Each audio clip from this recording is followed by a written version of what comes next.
Yo people, what's good? The tutorials are finally here now. So I thought I'd break down some loops that I've made, give you guys some tips on what I do and how I do things. So yeah, let's get straight into it. I'm gonna be breaking down a loop that I made in the style of Stunna Gambino, Lil Tjay, New York Pain. So let's go. Okay, so I'm gonna start by just playing you the loop real quick, so let's do that.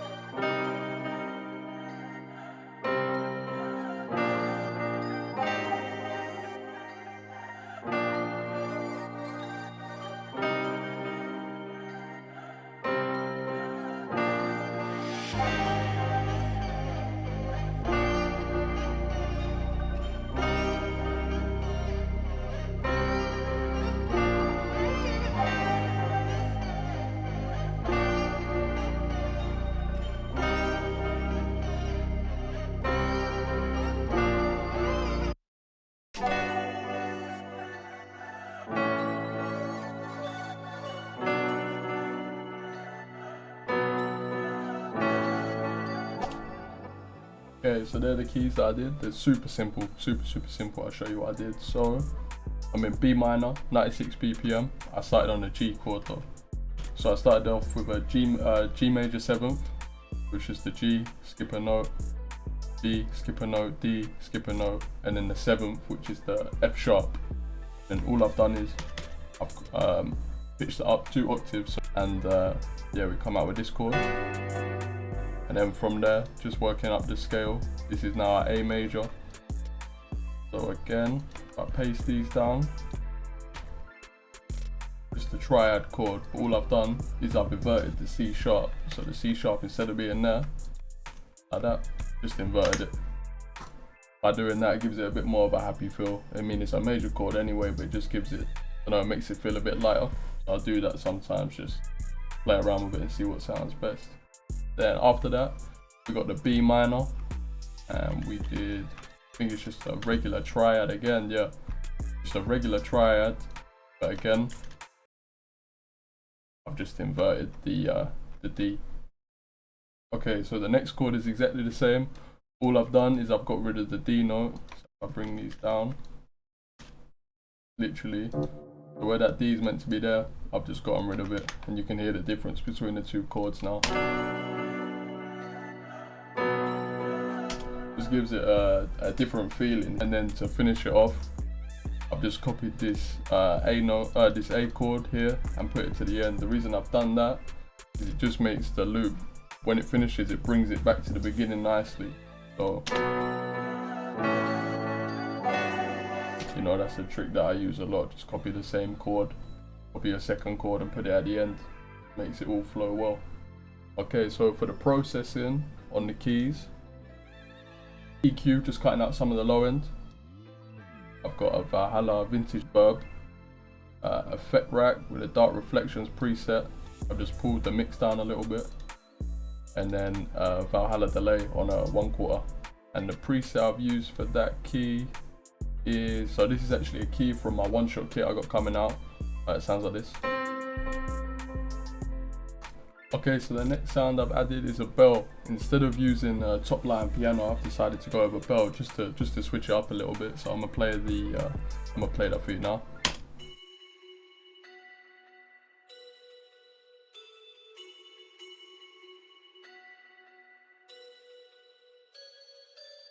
Okay, so as you see, it's super simple. With these melodies, I'm never trying to overcomplicate it. I want to keep it as simple as possible.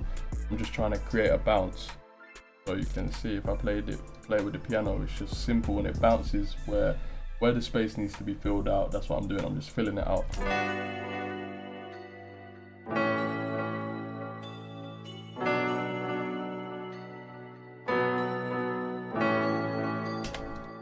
When it comes to these top lines, I don't really think about it too much. All I'm doing is I'm going in the B minor scale. I'm just flicking through until I find something that's repetitive and catchy. The processing on the bell, I've literally got a pancake. Pancake's really important for these type of loops. Just pans everything around your headphones and makes everything a bit wider. I've got a delay on the 1/4 preset. I've got a vintage verb, S1 imager again, just to widen out the sound a little bit, make it seem like it's doing more, even though it's not. And then I've got a EQ, cutting out all of the low end because I want to make sure there's no muddiness in the mix. Okay, so next up I've got accents and textures. I add these into my loops all the time. I'll play them for you now.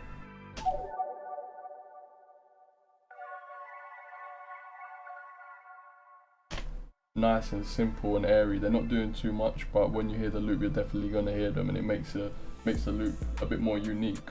So for the processing on those, I've got a reverb, Magic Dice, which is like another reverb that I like to use. I think it's free as well.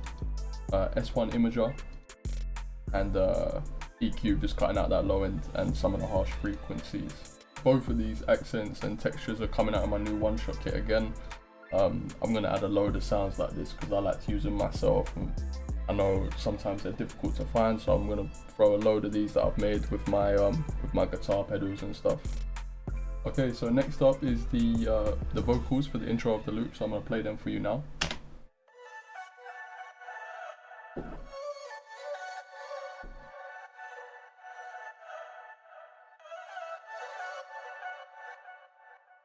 Okay, so as you can see, it's not like a main vocal, this is more like a texture vocal.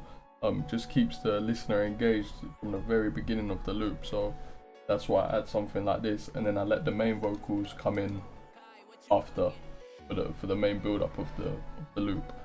So I made these vocals myself actually, so if you want to see a video on how I process them, how I record them, I can do that, but I won't do it for this video because it's a bit too much. But for the processing on them, a reverb, pancake, a delay, and then an EQ. I'm just taking out some of the harsh frequencies. Okay, so now I'm going to break down the main melody, so I'll play that for you just so you can hear it.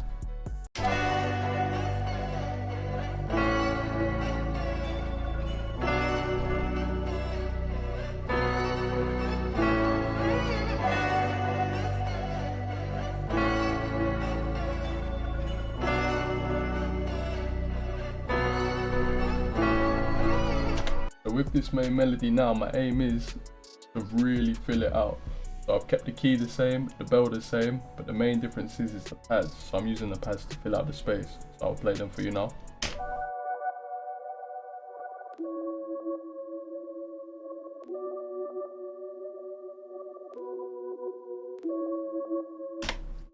So with the pad, all I've done is I've copied the chords, I've pasted it in, and I've just pitched it down one just to fill up some of that low end and the mid range. With the processing on this one, I've just added an EQ, cutting out some of the mids, all the muddy mids. Again, cutting out some of the frequencies I didn't like. Then I've got a reverb and a stereo imager just to widen the sound. And that's the exact same with this second pad.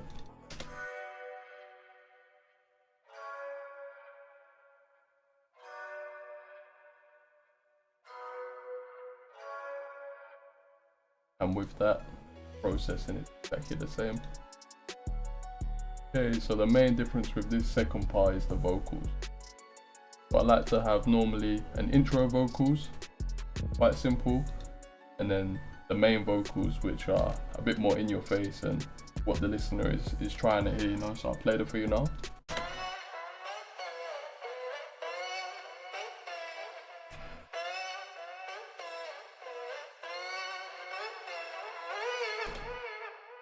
So I think these ones are from Splice. I tend to get literally all of my vocal samples from Splice. If you don't know about it, definitely check it out. This one I've kept at the same pitch, but then I've cloned it, made a second one, and I've just pitched it up and turned it down a bit.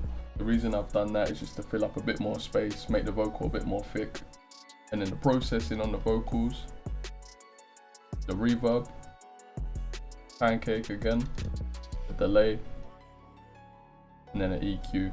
So with a lot of my sounds, I process them the same way with a reverb, EQ and delay. I think that's all you really need, to be honest. You don't need to go crazy with it, just keep it nice and simple and it will do the job. Lastly, I just add the bass, which sounds like this.